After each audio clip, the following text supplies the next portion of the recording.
from Steeple and North Main Street in beautiful Providence, Rhode Island. Founded in 1636 by Roger Williams. I want you guys to jump back to early colonial America with me today, and we're going to talk about and discover the founding of Rhode Island and Providence Plantation. Not only did Roger Williams found Rhode Island, he founded this Baptist church right here, the first Baptist church in all of America. And here it is, right here on Steeple in Maine. This is not the original building. It was founded in 1638. Rhode Island was found by him in 1636, but this building is circa 1775, which, following that revolutionary timeline, is the time that we have been dwelling in with the anniversary of the 250th of the Rev War. And Rhode Island is so full of amazing history. It's really good to be back. We're going to talk about all the amazing, unique, rich histories of Rhode Island. And totally switching gears, later on, we're going to head over to Rhode Island Comic-Con. Now, Rhode Island is very unique. It was founded in 1636 by Roger Williams because he needed a place to go. He was really a religious dissenter. He came through Puritan stock, but decided to kind of go his own way and decided he was going to be a Baptist. Did found this church, which I think is kind of amazing. If you're into church history, early colonial American history, just any history at all, the fact that this is the first Baptist church in the whole country is really cool. And I'll just say that while I am not a Baptist myself, we know a lot of Baptist people. No problem with it. I don't get too hung up on denominational differences. That is not my thing, and we're not going to discuss too much in the weeds on anything like that.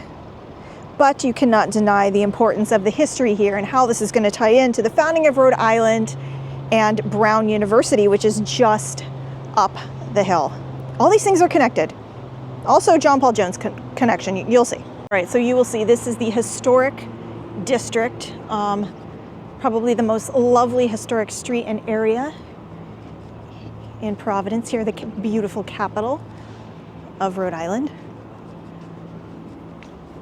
I just want to say too that the name Rhode Island and Providence Plantation, that is the original name that Roger Williams gave this area. And Providence Plantation denotes a land that he believed was given to him and to his group by God, aka Providence. And plantation literally just means land cultivated by people. So anytime you have a land that has working farmland or area natural vegetation that can be cultivated, that can denote a plantation.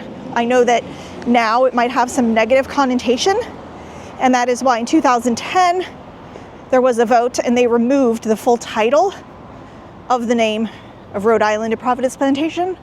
But Roger Williams did not mean any ill intent by the name, and I personally kind of think it's a shame that they got rid of it. Not my monkey, not my circus. Well, kind of is, because I'm a historian and I live in this country. It's whatever. I guess if the people voted, is what it is type of thing. But it is kind of sad. I guess we live in a time where all types of people can be offended by all types of things. And I guess that name just bothered some folks. And it did go in 2010, but sometimes I slip up. And I still call it that because that is the historic name of this then colony, now state. This area is known as College Hill. You can see why. I've told you guys I don't like YouTubers that huff and puff on camera.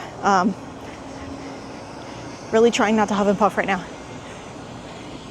We just went up giant hills. School of Design. And as we go up, we get into Brown University with a very unique, rich history all its own. Beautiful campus. We can talk about that too. Here we are on the campus of Ivy League Brown University, one of the 9 original colonial American universities, or I should say universities that had opened pre-Revolutionary War for independence. Of those 9 original pre-Revolutionary War schools in America, we had Dartmouth in New Hampshire. Harvard, of course, in Mass. Brown right here, where we are. Then there's Yale in Connecticut. This is going north to south. King's College, also known as Columbia. Rutgers, Princeton, University of Pennsylvania, and the College of William and Mary in Virginia. And all of them have such amazing, unique histories all their own. I don't love on them for anything that they're currently doing. Let me just be clear about that. But you had amazing people attending here, starting these, actually all of them started as theological seminaries, places very much rooted in the Enlightenment and the betterment of North America. A lot of founding fathers attended those that I just listed off. And as you keep watching my channel, I'm sure we will tour more. I've already taken you to Harvard a couple times. And particularly, I love the College of William and Mary and its connections to people like Thomas Jefferson. But here we are at Brown, kind of just taking a look. It is a Friday, so a lot of activity going on right now. And this was placed here by the Rhode Island SAR, the Sons of the American Revolution. On that note, Rhode Island was the first of the colonies to declare for independence. North Carolina, after Rhode Island, would declare as well and actually do something about it with the Halifax Resolves. But most people consider Rhode Island the first because they were the first to publicly say, hey, we want total and complete independence from Great Britain. They did voice that, but North Carolina actually sent delegates instructing them to vote in favor of independence. So Rhode Island technically did come before them when it comes to sentiment and words. So again, to be clear, Rhode Island was technically the first to declare publicly that they didn't want to be a part of Great Britain anymore, and North Carolina acted on it short thereafter.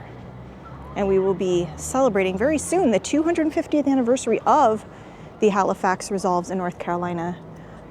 It's a really cool part of the state, not that far from the Virginia border. It's an area I've spent a lot of time because my grandparents had a lake house around there.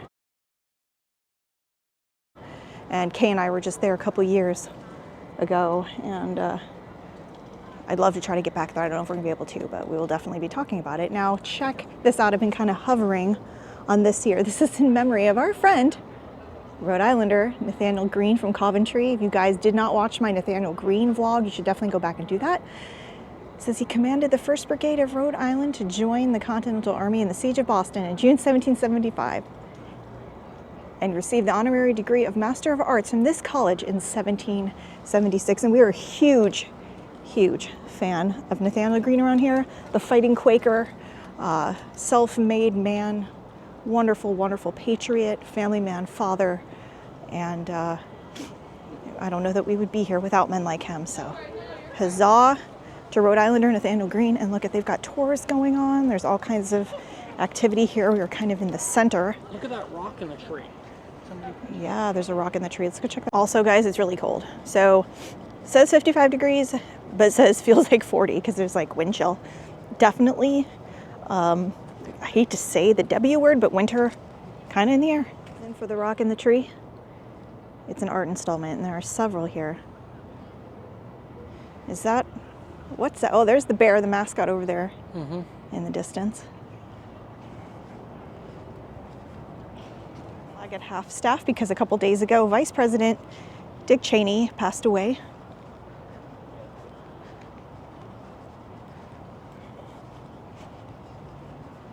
This part of Providence definitely has the more colonial vibe that I absolutely love. This sign, 130 years of Jewish life at Brown. All right.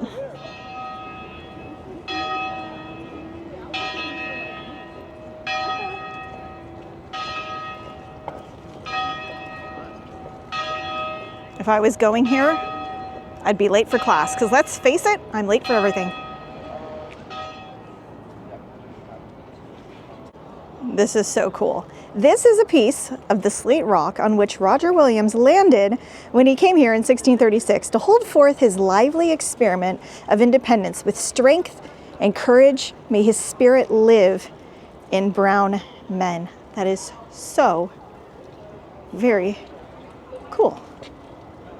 I mean, it's like when people go to Plymouth Rock, and I love going to Plymouth Rock. I've taken you guys there too, and standing around and watching people's reactions, because it's often like, want. I'm like, listen guys, it is a symbol. You guys know, symbols matter. This is symbolic of religious independence and freedom and liberty. The fighting spirit to actually, go on and try something new, a total leap of faith that became eventually the state of Rhode Island. And here we are, and here it stands all these years later.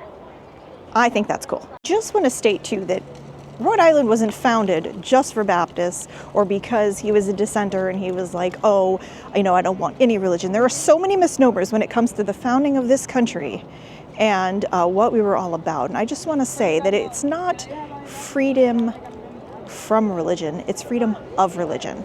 Meaning that, and Roger Williams knew this, and all of our founding fathers knew this, there should not be a state religion. Like Scotland has the Presbyterian Church as the national church, England has the Anglican Church, a lot of countries have official, orthodoxies, denominations, all different things. In America, it was said and thought that you could practice any denomination of Christianity that you wanted. And that was not once the case. I know now it's easy to laugh and go, well, Baptist is so mainline. All these denominations are so mainline. It seems so strange. Like people practice all kinds of things and not just Christianity anymore. And people should have the freedom of will and the liberty to do that. Make the choice. Carve out your own spirituality with fear and trembling. And our founding fathers knew that. But in the beginnings, I will tell you, and I will take this. And you guys, if you have any questions, again, always feel free to drop those in the comments. But this country was founded on Judeo-Christian values. Roger Williams certainly knew that. And he came here so that different denominations, not just the puritanical church, could worship in freedom. He wanted Lutherans, Calvinists, Presbyterians, Catholics, anybody to have a safe place to go without persecution, without any sort of harm, to live in full liberty, right down from not just physically where they were in the practical things, but in their hearts and spirits as well. So that is the foundation of Rhode Island Providence Plantation, and I think it's great.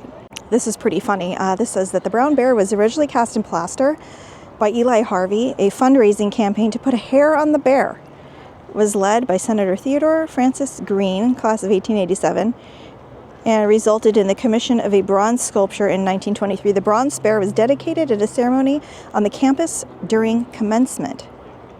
For 65 years, the bear stood in front of the Marvel Gymnasium as a symbol of the strength, courage, and endurance of Brown University and her extended family. Now here on the college green, the bear is rededicated to the alma mater and to the men and women of Brown. Okay, he's just saying that he favors Princeton. Princeton is like, oh, well, first of all, in the cemetery adjacent to Princeton are buried like my top 5 heroes. We definitely got to go there soon. I definitely got to go for the 250th, the Battle of Princeton, which is down the road. And Princeton itself, the town, the shops, the restaurants, very, very cute, very, very nice. They're all kind of the same but different. These colonial era, Ivy League schools. William & Mary's cool because it's in Williamsburg, Virginia. But yeah, I have to agree. Princeton, kind of the goat. University is also interesting because,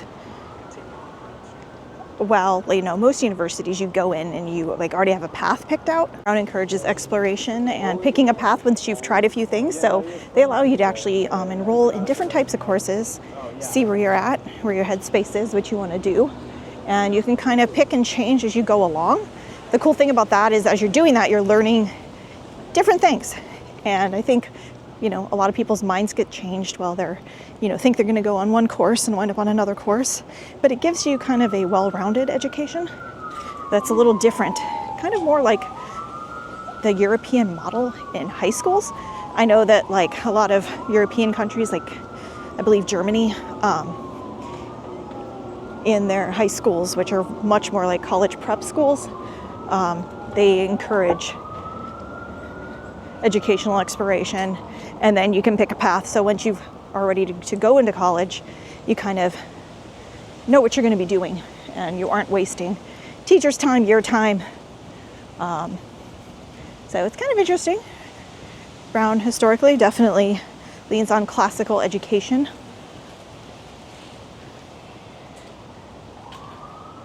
It's very expensive, of course, being an Ivy League school in New England. I did look it up, and Harvard is still harder to get into than Brown. Not that Brown is easy to get into by any means. It's not. But Harvard is still the hardest to get into. Although I've been hearing some things recently that, you know, they're doing things like making it free if you're at a certain income level or a certain type of person or whatever. I don't know. Just things that I read and see in passing. It's interesting.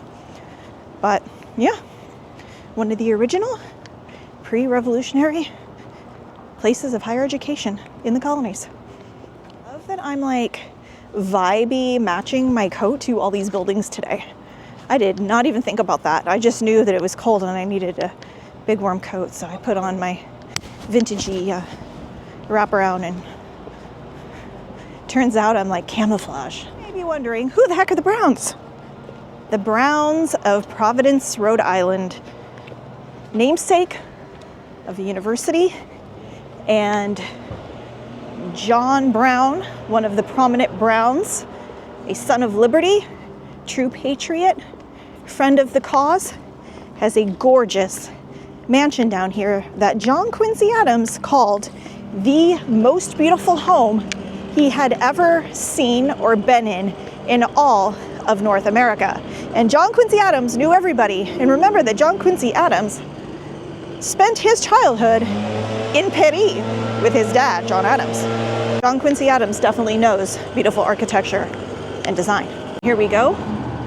The John Brown house. I believe there's a leaf blower. This is not cool.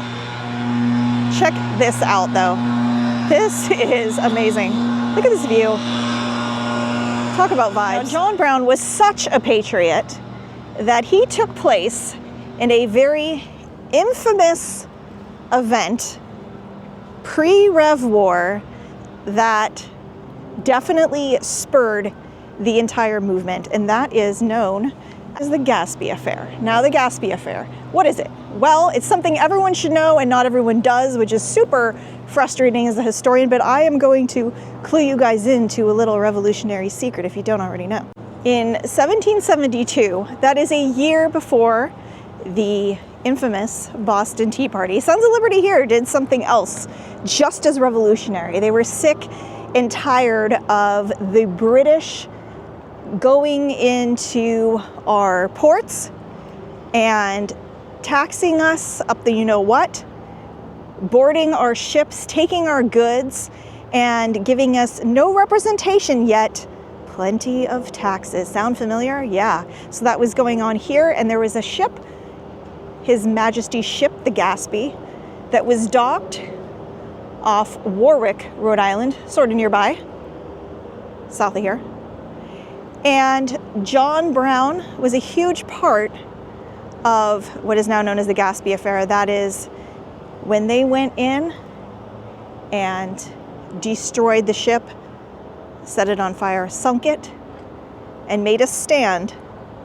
In similar fashion, again, I compare it to the Boston Tea Party, but 18 months before the Boston Tea Party would even take place. So this is kind of akin to, you know, people saying the first shots of the Revolutionary War were Lexington and Concord, and I think an argument could be made for, you know, some of the powder alarms, the stuff that went on in Salem or the stuff that went on in Portsmouth, and you know, pre-revolutionary activities, pre-Lexington and Concord, definitely where shots were fired, we know they were fired, so don't say it was Lexington and Concord. Lexington and Concord was the first full-scale battle and really is the opening of the Rev War. I'm not disputing that. You guys know I love April 19th, Patriots Day, Lexington and Concord, but this is similar to the Tea Party as where you could say, hey, the Sons of Liberty did something big here too. They fought back.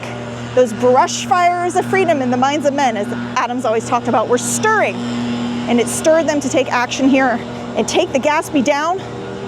His Majesty's ship was no longer. We won that bit, and it really propelled us further into a bit of confidence, revolutionary stirring, and we are going to go in here, maybe tour the house, take a look, and I don't know if they're gonna let me film or not. If they don't, I'll figure it out. I'll insert pictures, I'll tell you guys, whatever. You know how I roll. We're gonna learn a little bit more about John Brown now. Woohoo, you guys, all right, it is a self-guided tour, which is what I like to hear. Music to my ears. And this house was built in 1788, again, for the Brown family. John Brown being the patriarch of the group at this time. Look at this view from the kitchen even. It really is something magical. My gosh, these murals. Oh, this reminds me, this is kind of similar in style and grandeur to the Jeremiah Lee Mansion in Marblehead, Mass.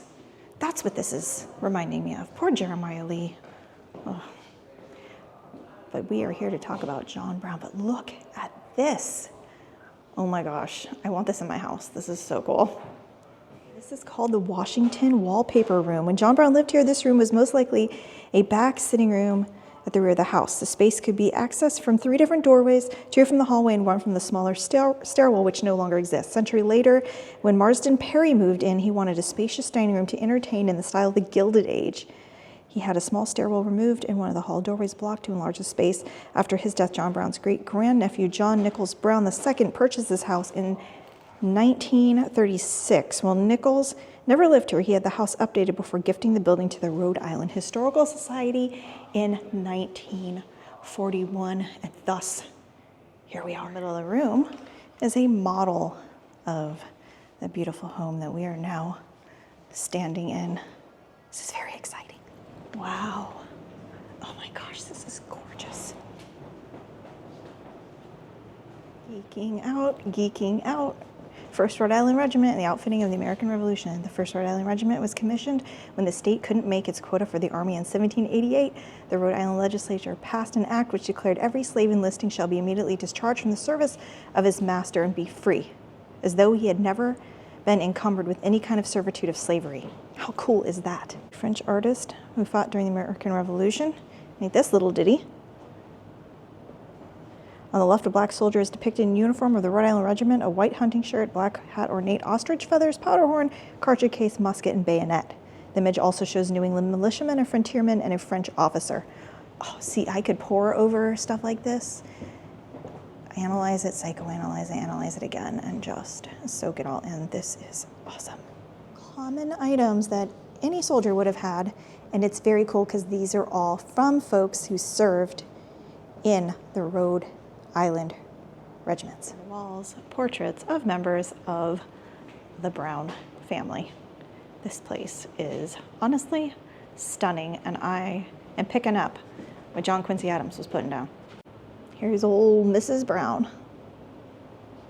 Here is John Brown, and I know that this is the only known image of him. Looks a little gruff, like he's seen some stuff and been through it. Just hang out here with me for a minute, guys, and look at this hallway. This is a beautiful example of Georgian and federal architecture mashed up in a perfect 18th century marriage of spectacular architectural and artist beauty. This is incredible. Gorgeous room with exhibits. I have a very similar corner chair. We love our Colonial corner chair. Every time I see one, I'm like, corner chair. They're fun. And this is about Rhode Island mahogany, which is a whole thing. You know, every colony had their own, well, most of them, furniture style, or, you know, specialty woods and things that they produced. In Rhode Island, it was beautiful mahogany.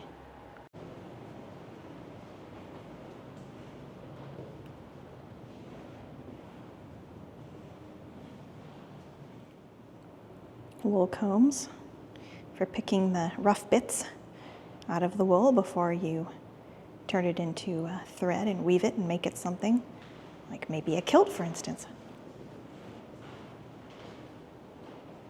I've got to card the wall. Look at this. Portrait of John Potter and family, including a young boy from 1716. And I love that it's kind of like folk art. Caleb said, look up, you're missing something. That is His Excellency in relief there on the ceiling. And Martha is over here on the other side. Let's take a look. She is Mrs. America.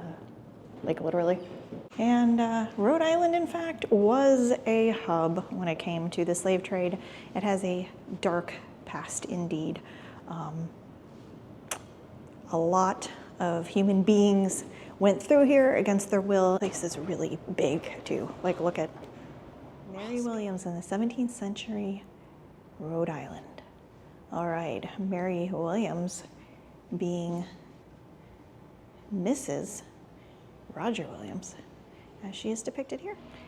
And Mary did come from Nottinghamshire. So if you guys know England, I believe the Williamses, so Roger and his family, they were from the London area, but she was originally from Nottinghamshire, and that is quite a bit north of London. And they were Puritan and separatists as well, similar to the quote-unquote pilgrims or Scrooby separatists that came and founded this amazing country in their incredible experiment.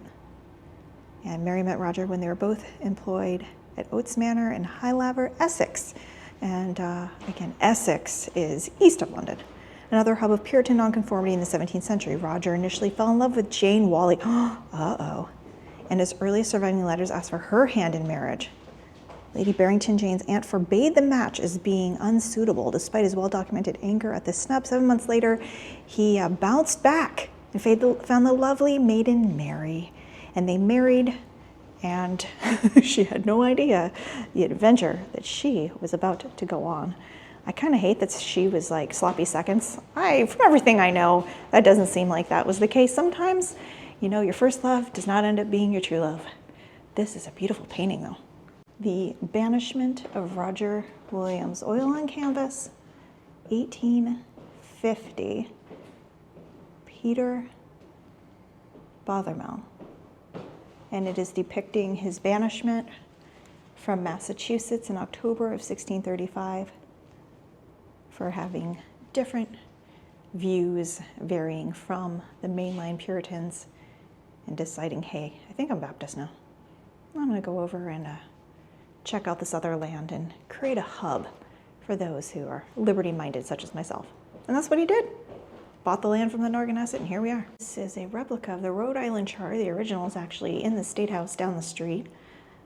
And King Charles did grant Roger Williams the right to this land after he had purchased it from the native population. Kind of cool and deep if you stop and think about, you know, what this place was founded on and the fact that then they would go on to become the first to declare for independence from Great Britain, the same Great Britain that, you know, said, yep, here's your royal charter. But that is the way it works, isn't it, throughout history, and certainly in the founding of this country. But I just think it's poignant that, you know, he came here for complete religious freedom, or, you know, freedom of conscience, freedom of thought, and wanted others to be safe in that as well. And then we would end up getting completely on board with the liberty movement as they move forward and decided to say, nope, no mas, we are sick of it, we've got to do something, we have got to separate from Great Britain, and we are going to join this revolutionary cause. So it's all connected in a beautiful and a really telling, amazing way. Look at these stairs. This is Moses Brown. Moses Brown is John Brown's brother, and Moses Brown became an amazing abolitionist. Now, John Brown never really caught fire with that, sadly, but his brother Moses very much so. He realized the evil of slavery much earlier on than many, and he fought like heck for that cause, and was a wonderful patriot as well. I think, you know, he tried to talk to his brother, but you have to take into the context of the time and in 18th century and 17th century America. You know, it was really hard and scary. These people lived in a place that slavery and the buying and selling of humans as goods was the practice. It kept their farms and land going, their businesses going, and you know, they were afraid, hey, we fought for this, we came here in this new land looking for liberty ourselves. And it's such a conundrum because, you know, we're talking a lot about liberty and freedom. And then, you know, the act of slavery was going on. Thankfully, again, it's not something that we practice anymore, and it was abolished thanks to people like Moses. And we don't have to worry about that anymore. But I also don't think that it's fair to, you know, berate any of our founding fathers or people who did other amazing things, like John Brown and the Gaspee Affair, or his dealings with the Sons of Liberty, and being an early adopter of liberty, because he was involved in a practice that was very common.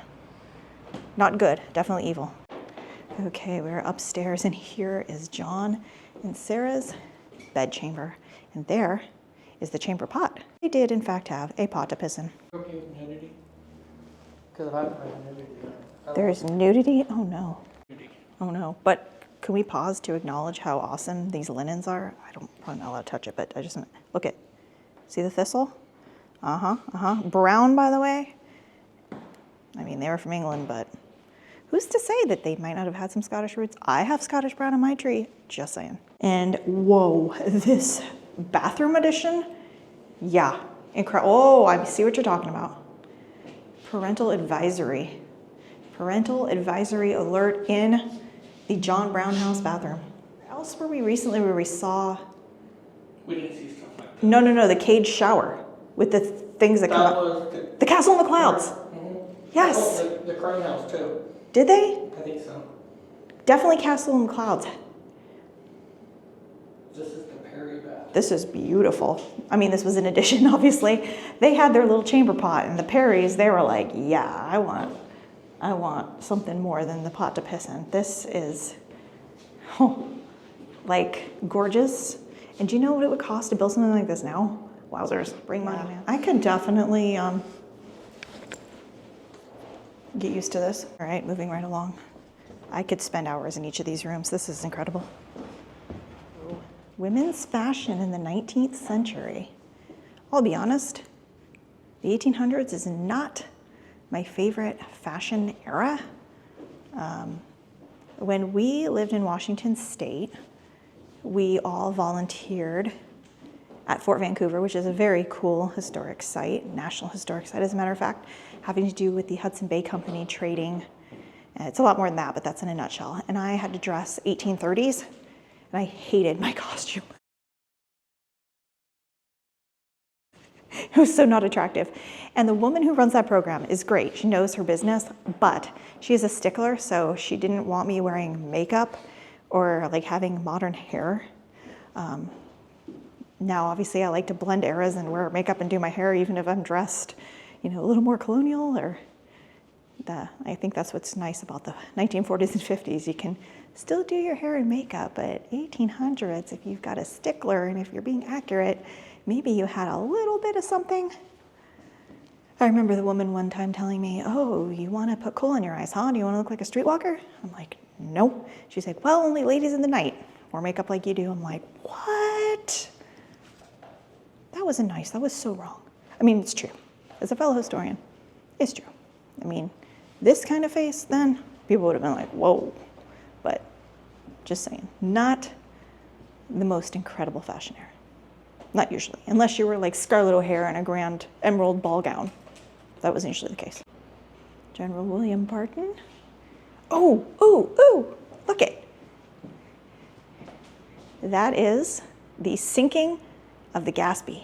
So here is a look at the Gaspee Affair I was telling you guys about. An amazing moment in history, often forgotten when we are talking about the Revolutionary War, the timeline, and everything that went down. It was hugely important. Let's see what their signage says. Sign says the HMS Gaspee was a British customs ship commanded by Lieutenant Dundingston, who had grown a reputation in colonial England for being a hard-driving and violent man. So not only was he like a pain in the butt when it came to taxes and freedoms, he was just an ass. On June 9th, 1772, John Brown's small pocket ship, the Hannah, was traveling up Narragansett Bay. Dundingston, assuming that there would be illegal goods on the Hannah, pursued the smaller, nimble boat through the water during low tide. The HMS Gaspee ran aground while Hannah made it in port to Providence, where Captain Lindsay informed the colonists of the Gaspee's immobility. After meeting at Sabin's Tavern, the colonists, considering their disdain for Dundingston, British taxes, and desire to continue to trade contraband, decided to attack and commandeer the Gaspee. Colonists rowed longboats to the stranded ship and boarded. The Gaspee sailors were captured, bound, and in chaos. Dunstan was shot. He survived. The colonists put the crew members on the longboats and rowed them to shore unharmed. Either deliberately or by accident, the Gaspee was set on fire, burning the vessel to the waterline. Oh yeah, I forgot to tell you guys that. Like, that thing was in flames, like all the way up to the shore. There was actually damage to the shoreline itself. Despite large rewards offered by both the King of England and Rhode Island's governor, only one person, enslaved man Aaron Biggs, came forward to name any of the colonists who attacked the Gaspee. Oh, he was a snitch. His testimony was discredited by those who did not want the identities of those involved brought to light. A little bit of a sneaky cover-up for a good cause. I just think it's so interesting. And would you guys like to know the name of the first warship to sail for the American Continental Navy, built in 1768 by John Brown? Yeah, it was the Providence. And guess who else took its helm for a while? Our friend, Captain John Paul Jones. Went on to participate in 60 engagements and captured 40 British ships. So Providence was involved, to be sure. That is what we call a success. Our own people actually ended up destroying it after that to keep it out of British hands, which is a little bit sad. That's why we don't have, like we have the USS Constitution, we don't have the ship Providence anywhere or remnants of it. It was destroyed because, let's face it, we had a lot going on and we didn't want to fall into the wrong hands. Let it go out with a bang on a mission of success and on a good string of runs, and it did. So kind of cool tying together John Paul Jones, John Brown, the name of the town, the ship, the early Rev War, the Continental Navy, the House, all of these things together.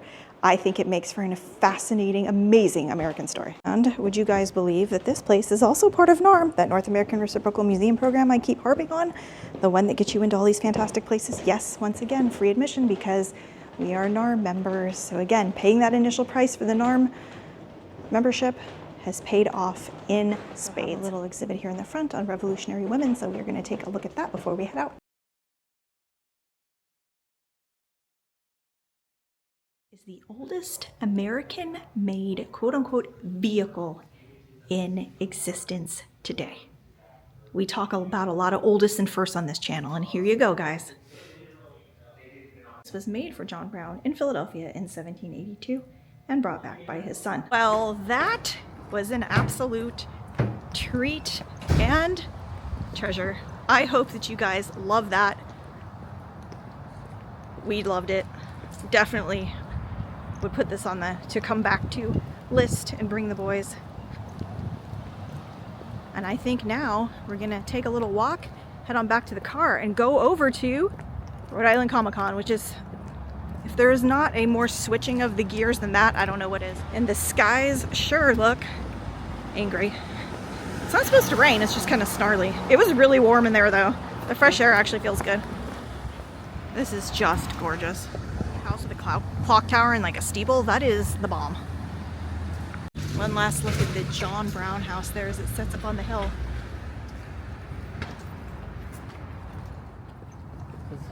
New England fall vibes delivered. I know, the architecture's beautiful.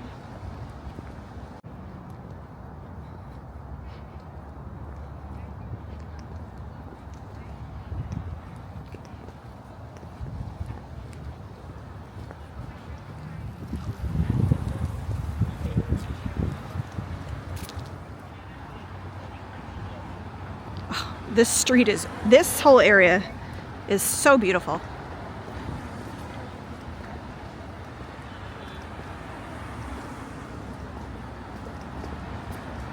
So if you guys are in Rhode Island or want to visit Providence or are here for some reason, check out the historic College Hill neighborhood around Brown University, the John Brown House, the First Baptist Church, and then you can go over and take a look around the Capitol.